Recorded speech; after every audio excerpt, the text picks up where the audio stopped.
Not like the Mexicans, That's right. who didn't bomb Americans, who weren't warring against American service members, not like the El Salvadorians, who sweep the streets, who mop the floors, who open and close your businesses, who cook in your restaurants, Right. who build your cities, who plant these wonderful trees and manage all of this foliage to decorate your cities, who build these buildings brick by brick, layer by layer, mortar by mortar, who pave your roads. They don't ever get the benefits that the Afghans get, Right.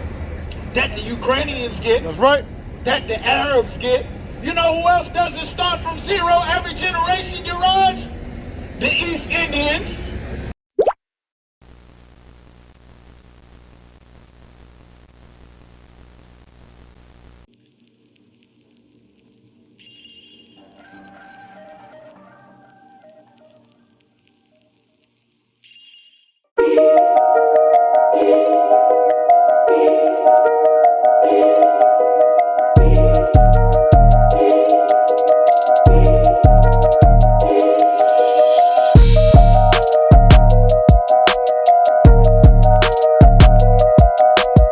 You understand?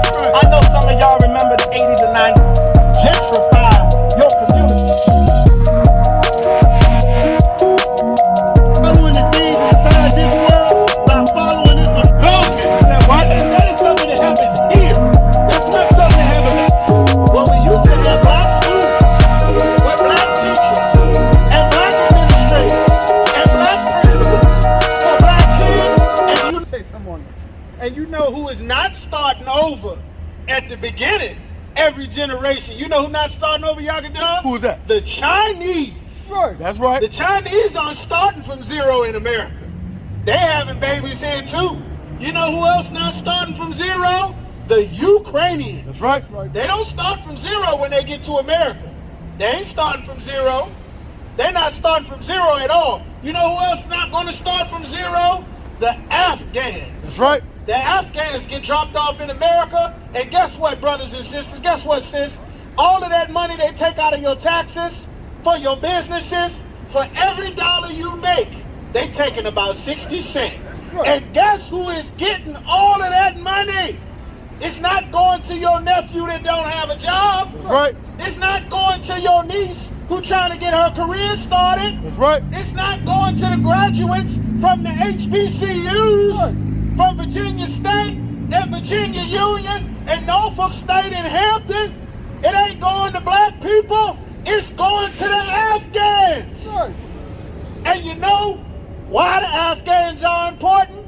Because black veterans and Hispanic veterans spent 20 years fighting the Afghans for right. America. And come right back to America, still trying to find a job. Right. Still trying to get benefits. Still waiting in a line. You know when you didn't have to wait in line? When you were an Afghan getting off of a C-130? As the army withdrew from Iraq and Afghanistan? That's right. You didn't have to wait in no line.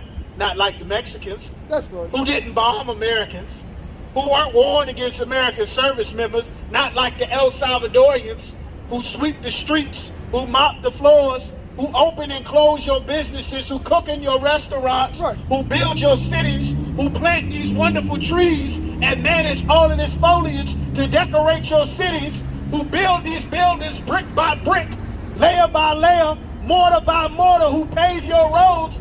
They don't ever get the benefits that the Afghans get, Right. that the Ukrainians get, That's right. that the Arabs get. You know who else doesn't start from zero every generation, Uraj? The East Indians. They don't ever start from zero. Right. They get money from the plantations that the British used to run all throughout the Caribbean. Right. Their children don't start from zero. Their children aren't affected negatively by the economy.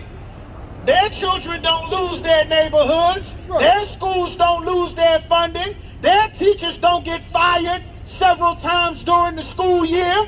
Their classrooms aren't filled with substitute teachers. Do you know whose classrooms are filled with substitute teachers? Black children. Right. That's right. Why is that? Well, we used to have black schools with black teachers and black administrators and black principals for black kids. And do you know what that produced? It produced doctors, scientists, lawyers, professors, engineers, inventors. You know what it didn't produce? Drug dealers, gang members, murderers, strippers, prostitutes, OnlyFans, single, independent black women without fathers, without husbands for those children. It didn't produce any of that. It didn't. But you know what y'all can do? Maybe us joining America was a bad thing. Maybe that wasn't a good thing like they tell us every year. I mean, we did get to join the Navy and the Marines and the Army to be put on the front line, to be called a monkey when your facial hair grew. That's right. To get razor bumps all in your face because you're not supposed to shave your beard. To be in a foxhole like Private First Class Lavina Johnson in the middle of Afghanistan in a bunker with her team where they raped and beat her to death and blew her brains out and burned her genitals and set the tent on fire just to tell her family she committed suicide. That's right. With a rifle with a 16.5-inch barrel on a 4-foot 19-year-old baby, killed herself in the middle of Afghanistan. That's right. After she broke her own jaw and her own nose and burned herself in her tent. You know what? Maybe that was a bad idea. Maybe it was a bad idea for Hispanics to join the military.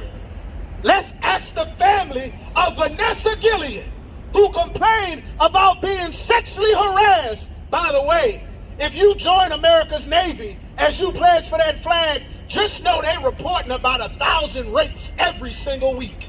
They even have a pretty term for it called military sexual trauma. That's what's going on behind that uniform that you're so proud of, that Martin Luther King told us to join and march and pledge allegiance to the flag.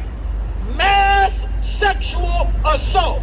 So much that they had to make up a term for it. So much. You know when we didn't have this problem? When we were in our black communities.